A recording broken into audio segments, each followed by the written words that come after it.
জলপাইয়ের আচার আজকে খুব সহজভাবে আপনাদের সাথে শেয়ার করব, আর আমি খুব সহজ করে দেখানোর ট্রাই করে আপনাদের সাথে সহজ সহজ রেসিপিগুলো আমি শেয়ার করার চেষ্টা করি। চলুন তাহলে মূল রেসিপিতে।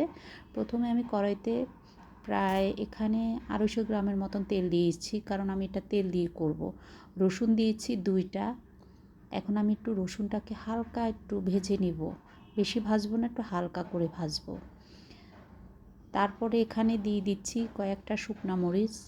শুকনো মরিচগুলো আমি গোটাই দিয়েছি, আমি এটা ভেঙে দিব না, যেহেতু আমি জলপাইটাও গোটা রেখেছি, মানে আস্ত। আচ্ছা, যাই হোক, একটু ভেজে নিলাম। এখন আমি এখানে দিয়ে দিলাম সরিষা পেস্ট। এখানে কিন্তু সরিষা পেস্টটা অবশ্যই দিতে হবে। সরিষা দিয়ে দিলাম, দিয়ে তারপরে এখানে আমি সেই জলপাইগুলো দিয়ে দিব। মানে এই তেলের মধ্যেই একটু ভেজে নিব।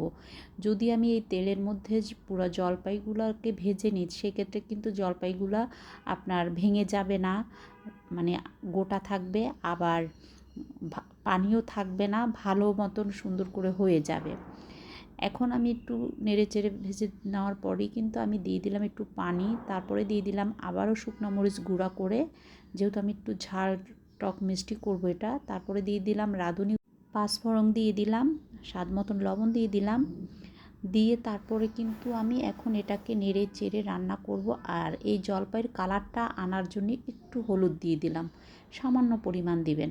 আর যে পানিটা দিচ্ছি এটা কিন্তু মানে হাফ কাপের চেয়েও কম দিয়েছি।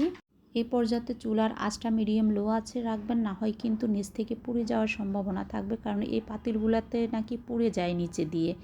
দিয়ে দিলাম আমি 1 কাপ চিনি। আমি কিন্তু যেহেতু আমি এটা একটু টক করব, মিষ্টি করব না, সেক্ষেত্রে কিন্তু আমি এটা 1 কাপ চিনি দিয়ে দিলাম। আর এটা যেহেতু আমি জলপাইটা আমি সিদ্ধ করে নেই নাই, সেক্ষেত্রে কিন্তু টকটা একটু বেশিই লাগবে। ঢাকনা দিয়ে 5 মিনিটের মতন রান্না করে নিব।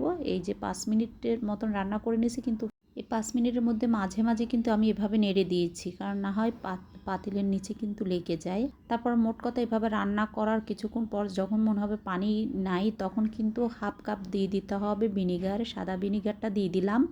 দিয়ে এখন আর 2-3 মিনিট রান্না করব। তারপরে চুলাটার আঁচটা বন্ধ করে দেখবেন কালারটা এত সুন্দর আসছে। আমি যেহেতু আর পরে ভিডিও নিচ্ছি না, সেক্ষেত্রে আমি এই চুলাতেই আপনাদের সাথে শেয়ার করলাম। ভালো লাগলে ভিডিওতে একটা লাইক